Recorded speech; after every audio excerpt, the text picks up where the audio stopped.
the final chord. It was struck October 10th, 2025. And just like that, the driving pulse of one of rock's most, well, ethereal bands just went silent. Yeah. We're talking, of course, about John Lodge, the bassist, singer, the rhythmic heart of the Moody Blues, gone at 82. It's a huge loss, no doubt about it, especially for progressive rock. But what the sources are really pointing to, and what's kind of striking, isn't just the huge sound he helped create. It's the quietness of his final moments. Right. I mean, here's the guy behind these massive, cosmic rock symphonies. Yeah. And he passes peacefully, family around him, listening to Buddy Holly. Yeah. The Everly Brothers. Just pure, simple, early rock and roll. That contrast is, well, it's everything, isn't it? The cosmic artist, but totally grounded. That's the story we really need to dig into today. Definitely. We've got tons of material here looking back at nearly 60 years in the music business. And our goal, our mission for this deep dives is to really get to the heart of it. Why was John Lodge the secret genius of the Moody Blues? Welcome, everyone, to the deep dive. And hey, if you love getting these kinds of unexpected stories, the real background on music legends and, pop culture figures, make sure you hit that subscribe button right now. You won't want to miss what we uncover. Okay, so let's talk about that transformation. Because the Moody Blues we all think of now, that progressive rock giant, that wasn't how they started. Not at all. No, not even close. They started more R&B. Right. And the shift, the birth of that epic sound, it really came down to a kind of homecoming, didn't it, around 66? It absolutely did. The band was sort of treading water before then, but 1966, that was the pivot point. You had John Lodge coming back, Ray Thomas, the flutist, was there, and crucially, the young guitarist and songwriter Justin Hayward arrived.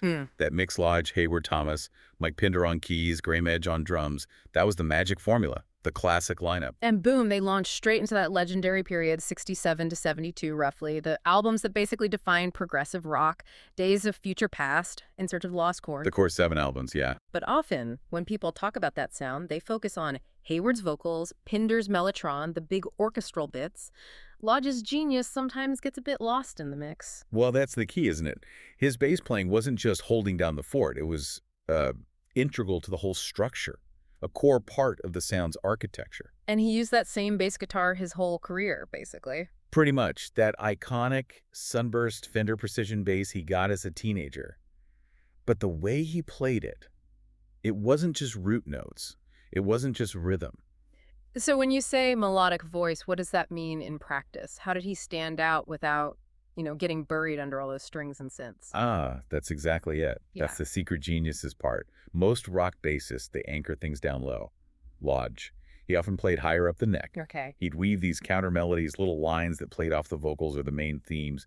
He wasn't just under the symphony, he was part of it, interacting with it. So less just keeping time, more like adding another layer to the story the song was telling. Precisely. Critics always bring up Tuesday Afternoon. Listen to the bass on that track. It's not just holding the rhythm, it's like a sixth voice. It adds emotion, momentum. It actually makes the complex parts feel more accessible, more driving. Okay, I get that. And this feeds into what you said about the band's chemistry. Hayward writes these incredible atmospheric ballads, right? Nights in White Satin, pure ether. Yeah, beautiful stuff. But Lodge brings the rock and roll, the energy, the drive that stops it all from just floating away. Exactly. Without that Lodge anchor, maybe they do become a bit too ponderous, like some early critics worried about. Yeah. He kept the engine running. And his own song showed that too, right? Like Ride My Seesaw, that's just pure driving rock. Totally. A real anthem. But then he can also do something like Isn't Life Strange, which is philosophical, has all the strings, but still feels direct, grounded in his performance. And both massive hits, ASCAP Award winners. So he was clearly a major force, creatively and commercially, within the band. No question.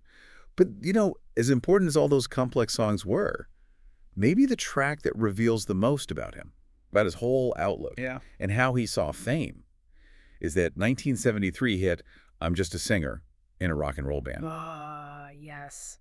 That song is fascinating, isn't it? Especially for that time, the early 70s, you had rock gods everywhere, bands acting like gurus. Right, and the Moody Blues, partly because of their sound, kind of got put on that pedestal. Maybe unintentionally, people were looking to them for cosmic answers. So Lodge writes this huge hit single, basically saying, hold on a minute. Exactly. It was a deliberate pushback, a statement of humility almost. That chorus, I'm just a singer in a rock and roll band, it wasn't just a hook. It was him defining himself, rejecting that whole mystical guru thing. He was literally telling millions of fans, don't put me on a pedestal, I make music. Why do you think he felt so strongly about pushing back like that? Well, the sources really point to his personal life. Very grounded, very stable. He had this incredibly long marriage, 57 years, to his wife, Kirsten. Wow. In a very strong evangelical Christian faith. He often talked about how that faith helped him steer clear of the usual rock and roll excesses, the pitfalls. It's quite a contrast, isn't it?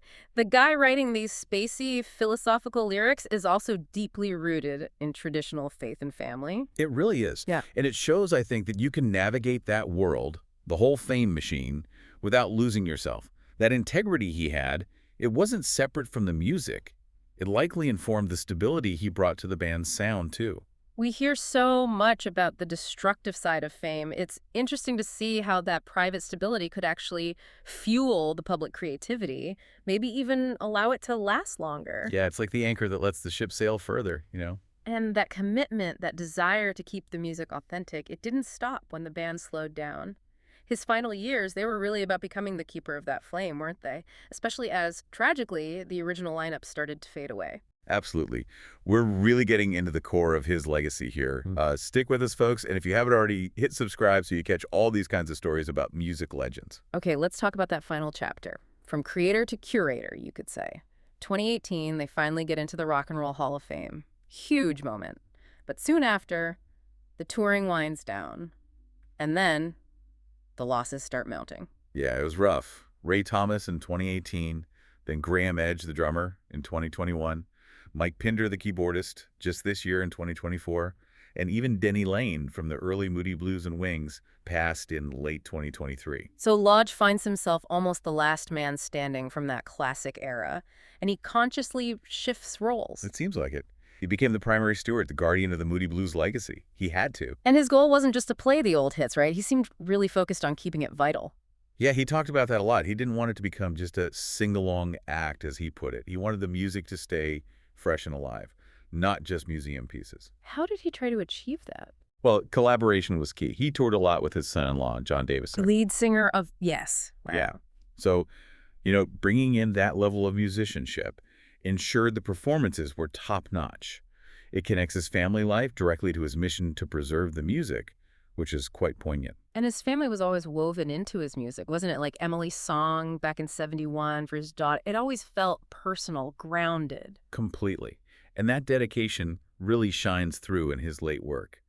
That album, 10,000 Light Years Ago from 2015, that was special because it featured both Ray Thomas and Mike Pinder, a final reunion of sorts on record. Right. But the ultimate statement, maybe, was that 2023 project, Days of Future Past, My Sojourn, reimagining their most iconic album. That takes some guts. Re-recording Days of Future Past. That's like repainting the Mona Lisa for some fans. Why do you think My Sojourn was so important for him to do right at the end? I think it was about securing the future, his way.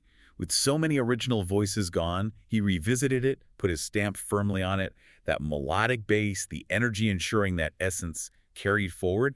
It wasn't just a cover, it felt more like protecting it, an act of preservation. And then his very final release, the EP Love Conquers All, in 2025. Yeah, a fitting final message. The reaction to his passing, it was immense, wasn't it? Tributes from people like Tony Visconti, Kenny Jones, peers who understood his contribution. Definitely. But the one that really hit home, naturally, was from Justin Hayward. I mean, nearly 60 years they worked together. Partners. What did Hayward say? It was incredibly moving. Simple, but powerful. He captured the essence of their bond. He believed in me, and I believed in him. Just fundamental trust. Wow. That says it all, really. And Hayward ended it with something that brings us right back to Lodge's playing. His sound. His spirit will always be with me. Your strings still sing. Your strings still sing. That's beautiful. It captures that melodic quality, the fact his bass lines were never just background noise. They resonated. They really did. And, Lodge often ended his solo shows by saying, "Thank you for keeping the faith." And that phrase, it wasn't just a sign-off. It was how he lived. He kept faith with his family, with his music, with his principles, right to the end. So the quiet architect, the bassist whose instruments sang melodies, the family man whose personal integrity was the bedrock that allowed those cosmic journeys to happen. Yeah. His life kind of proves something important, doesn't it? That maybe the biggest contribution you can make to groundbreaking, even revolutionary art isn't always wild excess or playing the guru. Sometimes it's just quiet, unwavering stability. It's the strength of the foundation that lets the building reach for the stars. A powerful thought to end on. You've been listening to The Deep Dive, where we uncover the stories shaping Hollywood, music, and pop culture. Thanks for tuning in, and don't forget to subscribe for more stories that keep the stars shining.